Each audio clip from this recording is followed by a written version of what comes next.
Stephen, thank you. So today we're going to talk here about the real-time capabilities that you'll need to implement real-time analytics. Now, many of you may not have heard of Yellowbrick. Let me give you a quick introduction before we start talking about the real-time data problem.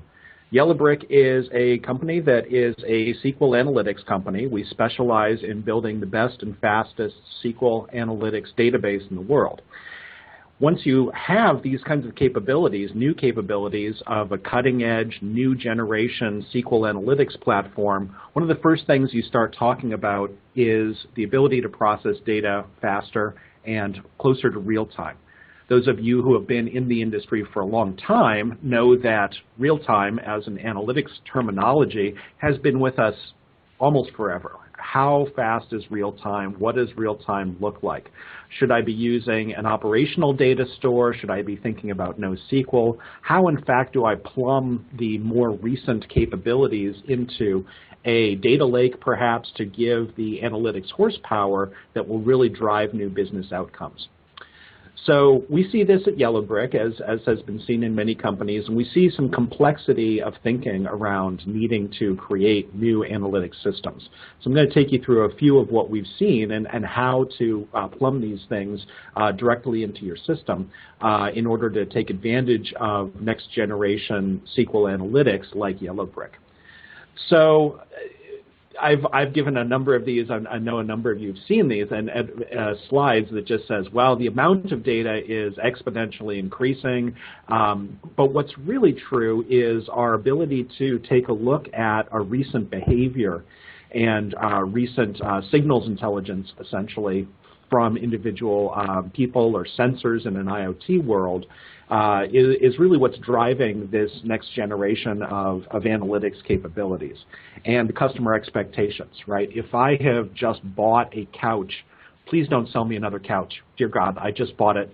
Don't sell me another one or a third one or a fourth one. There's only so many couches anyone ever wants to buy, and I'd really like to kind of stop seeing couch ads right now. Thank you. That's what we expect now all as consumers.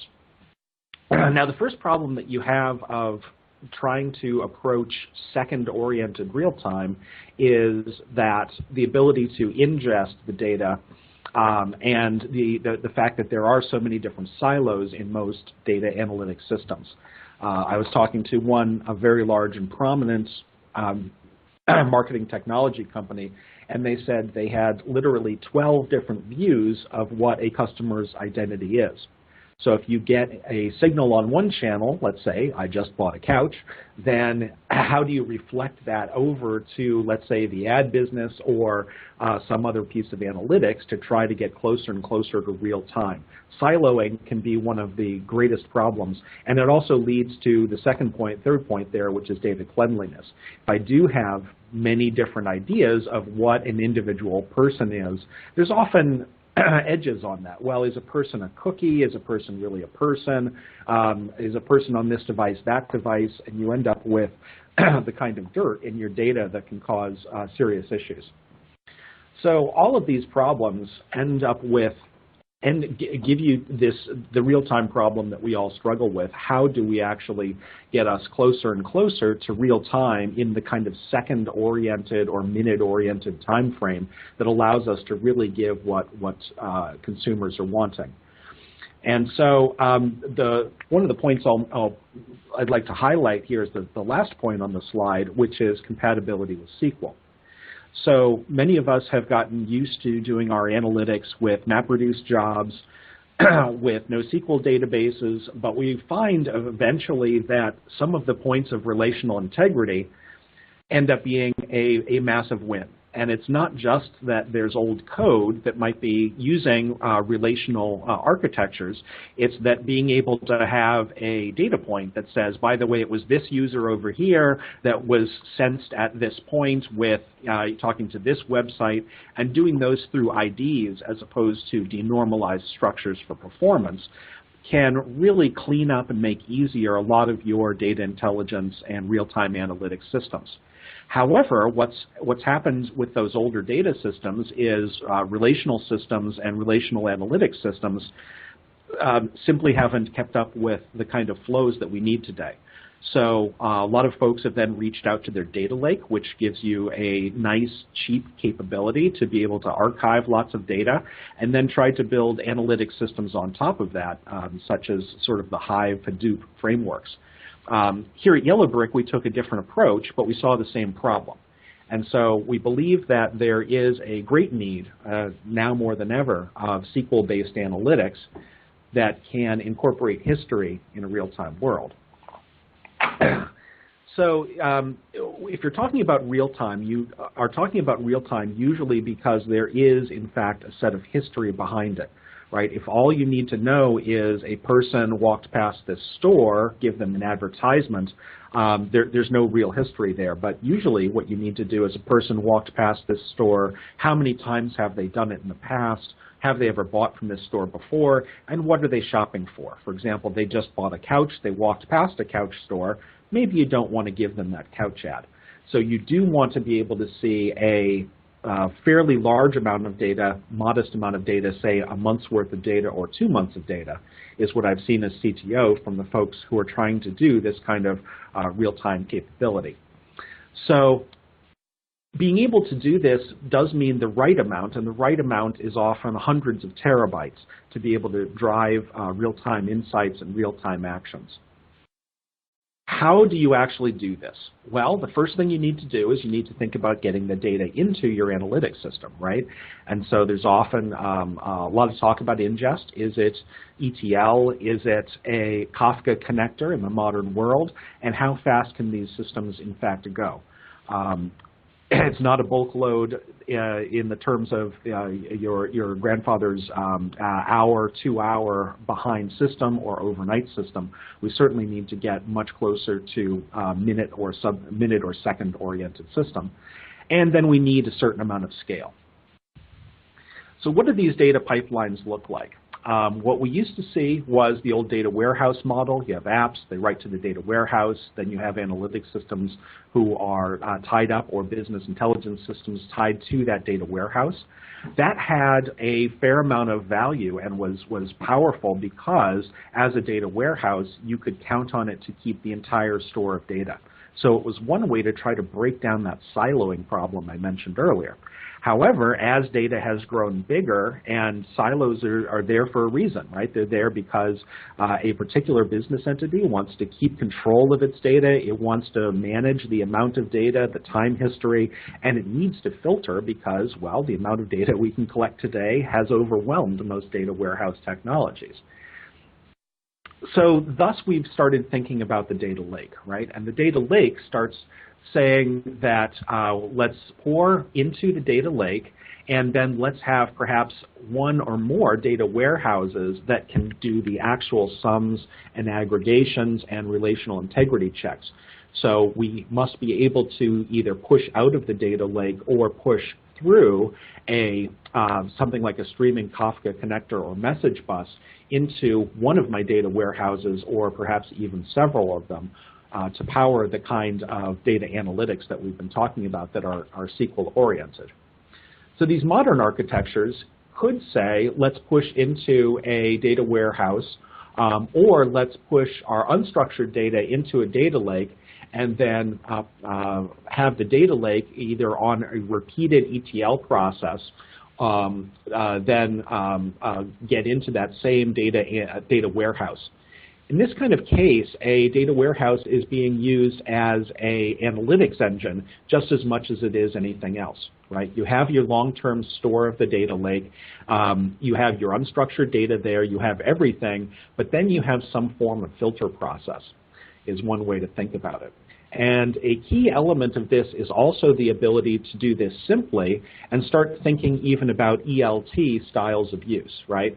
So one way to think about it is, can I have something that looks like an external table, is one of the data warehouse terms, that allows me to go out to my data lake ad hoc if I want to go beyond the data that has been preloaded into an individual data warehouse. So that's a very interesting technology and data pipeline form as well. So the kind of data warehouse attributes you should be looking for, or analytic systems you should be looking for, is sophistication in load and transform with both ETL and ELT systems. you need a level of scale, right? And doing the math, I think most large enterprises start seeing that if they're collapsing their data silos, they need hundreds of terabytes of data. They really do need the capabilities of a full SQL engine. So being able to simply look at subsets of SQL or SQL that doesn't have the broad capabilities of ANSI, Postgres style SQL can really cause problems while porting existing queries or working with the data scientists who need to generate. And simple performance, just flat out performance of having great concurrency, being able to take writes at the same time as reads, and being able to integrate with the different kinds of systems that you may already have for business intelligence, right?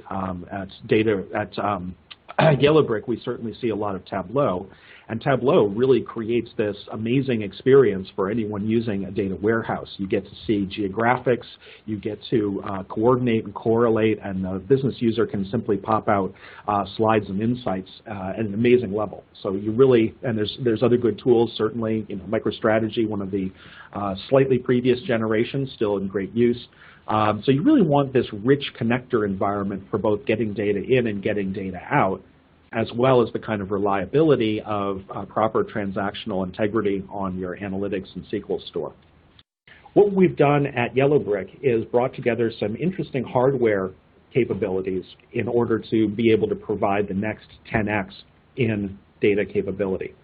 So we took a look at some of the existing industry players, be they Teradata, Exadata, Netezza, the kind of traditional data warehouses, and really looked at flash-oriented optimizations that allow us to power an entirely different generation of scale and performance in a much smaller package.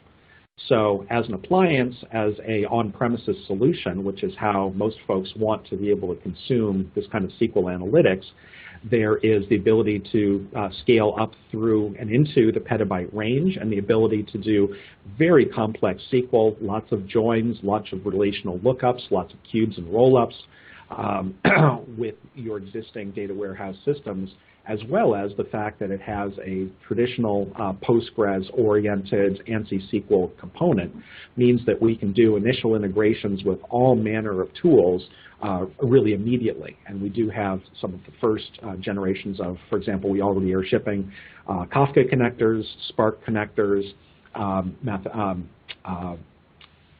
connectors for various ETL tools as well. So that's how we see it at Yellowbrick, is that Flash has really changed everything.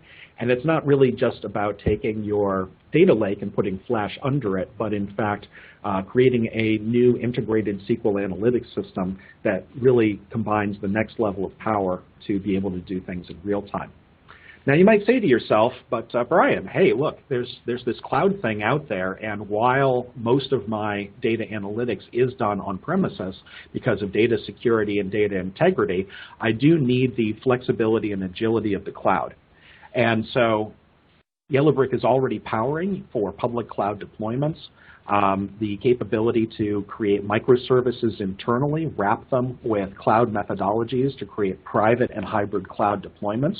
Our customers are already doing that today, because any integrated data service and SQL service, of course, needs to be able to take requests from the public cloud components of different architectures. We also have on our roadmap the ability to work with true public cloud deployment systems, and customers doing that in early access. If you have a use case that needs public cloud as well, please give us a call, and we'll be happy to walk you through that, and look for more announcements coming up this year. So to wrap up, Yellowbrick is a SQL analytics engine that can take some of the most demanding large-scale workloads, from older appliances that may take multiple racks down to just a few you in your data center if you're on premises, as well as the ability from a price, performance, and flexibility perspective to be able to, in cloud deployments, provide analytics that are far superior in price performance to what you're used to with existing players. The kinds of real-world use cases this powers today, it's really the kind of data that you expect out of real-time analytics, right? Risk is needs to be up to the minute these days, right? While most of the folks I talk to in financial services need processing that is moment by moment as opposed to overnight as it used to be. Being able to do transactional fraud analytics, very interesting case, as well as in any retail case, being able to do recommendations and offers and be able to put out new offers perhaps on an hour-by-hour basis.